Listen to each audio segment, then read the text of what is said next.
In my previous video where I talked about how you can move to the UK through the charity workers visa, a lot of you were interested in that video and you wanted me to do another video on how you can apply for jobs through these charity organizations. So in today's video, I'm going to be taking you through the step-by-step process on how you can find this register of licensed sponsors here in the UK through the gov.uk website, how you can apply for jobs through those organizations. So if this is something that you are interested in, I will encourage you to stick around with me because I know you will find value from today's content. So for those of you who are not aware of what this charity worker visa is all about, I did a video on my last video. I'm going to link it up here for you to watch. I'm also going to link it in the description box to make it easy for you to access. Do watch that, and if you've got more questions, please do ask.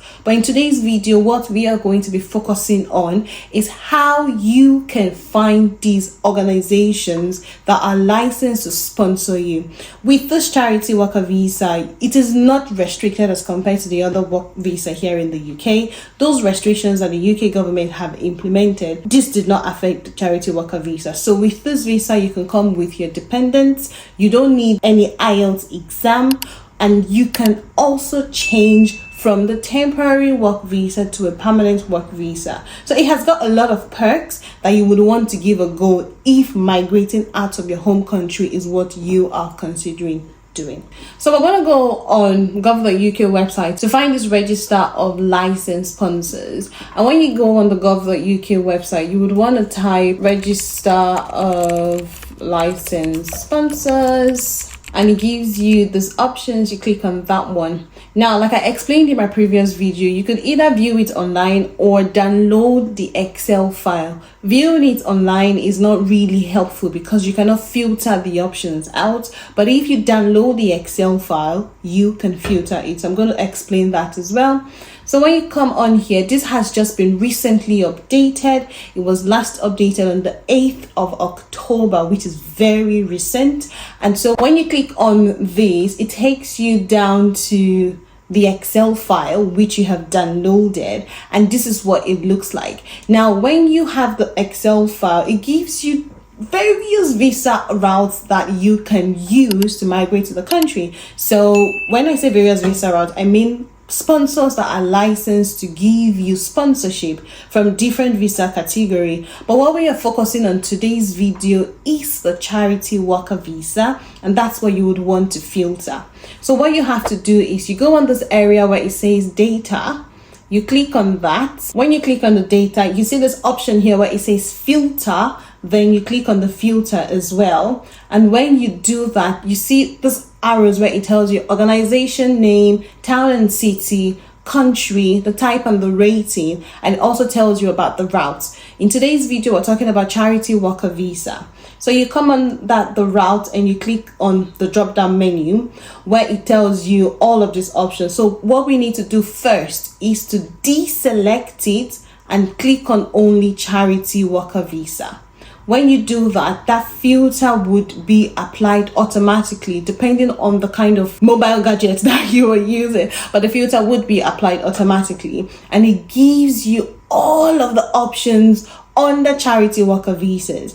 And we have currently quite a number, over 1,000 of these organizations that are recruiting. So what I'm going to tell you next is how you can go to the pages of these charity organizations to start applying for jobs. So we have quite a number of options in different cities, in different locations, depending on where you want to stay or depending on the location where you want to apply for jobs from. You can then filter through the town or the city. So you can see you've got Milton Keynes, you've got Aberdeen, you've got Abingdon, Southampton, London, Salford, quite a number of cities basically. So I'm not going to list everything, but then when you see and you peruse through, depending on what it is that you are interested in, what I'm going to do is I'm going to click on one of this and copy. Okay, when you do that, you copy the name of the organization.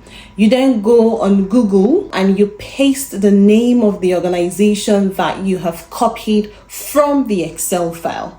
Now, if you see down here, you can see Google search and you can see I'm feeling lucky. Don't go through Google search. It would give you quite a number of options and you might not be sure that you are clicking on the right one.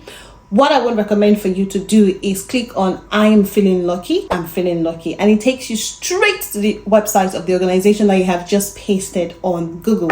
So if you see on here, this tells us more about the school. So this organization that we have copied is a school. You can see the intro page and everything. What you then have to do is look for where they have their vacancies and the job opportunities listed out. So let's peruse through this page. And okay, when we come on the about here, it shows you the vacancies and you can click on that. Now, when you click on that, it takes you down to all of the vacancies that they have available with the organization. And this one have told us that information on current staff vacancies is listed below along with application forms. To apply for a vacancy, please ensure you fully complete the relevant application form and send it to this email. If you require any further information, please contact so-and-so on this contact number. So you've got these options available for this charity organization who is licensed to give you free certificate of sponsorship. You don't have to pay the outrageous amount of money that every other person is paying. Quite a number of people have been scammed of recent when they pay for certificate of sponsorship. So these organizations would give you free certificate of sponsorship, and this is just one example out of over 1,000. So let's do another illustration so that you get a hang of it basically. So we've got quite a number on here. I'm just gonna choose anyone, and all right, let's go with this one too. And you copy. You already know the gist right now. So what then you have to do is go on Google and you paste the organization. And like I said before, you click on I'm feeling lucky and it takes you straight to the website of the organization. And so when you do that, you then look for where they have got their jobs or their vacancies, whatever it is on the website. You look for that. This one has it on here. So job vacancies, and that's what they have ongoing. So you've got teacher of PE and sport, you've got budding matron, residential. This one has said some of the benefits that they have is fee remission, you've got the pension, you've got personal accident cover, on-site parking, free school lunches during term time, healthcare cash plan, you've got salary extras benefits platform, employee assistance program, you've got life assurance. That is some of the benefit that comes with this job and this charity organization. So you've got 3 job vacancies with this organization. That's what they have available. If you're interested in this job, basically you have to click apply now. And as you can see, this job is closing on the 14th of October. And the interview date is Thursday, the 17th of October. So this is closing very soon. So if this is something that you are interested in, please do give it a go. They have told you to find out more about this opportunity. Candidates can contact our director of sports by email. There's an email address here. You've also got like the recruitment email as well. So this is something that I would encourage you to give a go. Just to let you know that some of these charity organizations might not categorically say that they are sponsoring from abroad. Okay, so if you want to give it a go, I really encourage you to send them an email, contact them via the phone, let them know that you are applying from abroad, and if they are happy for you to put in your application, then please do put in your application. Something else you can do is go ahead and apply, and that's because these organizations are licensed to sponsor from abroad. So if they are happy with your application, your CV is top notch, everything on your CV is what it is that they are looking for, they will not want to lose you. So they will go ahead to sponsor you, and you can make your request when you are shortlisted for interview. So please do ensure that you go through the lists, peruse through it, put in your applications. It might be very tiring and overwhelming, and I do apologize for that, but please do put in your application if this is a route that you are willing to consider. If you have any more questions regarding this opportunity, please do let me know. If you have not liked the content yet, what are you waiting for? What are you waiting for? Please do like the content, do share it, do subscribe to the channel as well. And as you are doing that, it's being pushed out more for people to get the same value as you are getting. Just in case you want any more clarity, please do leave it in the comment section, and I'm very happy to answer your questions for you. So for now, do have an amazing day.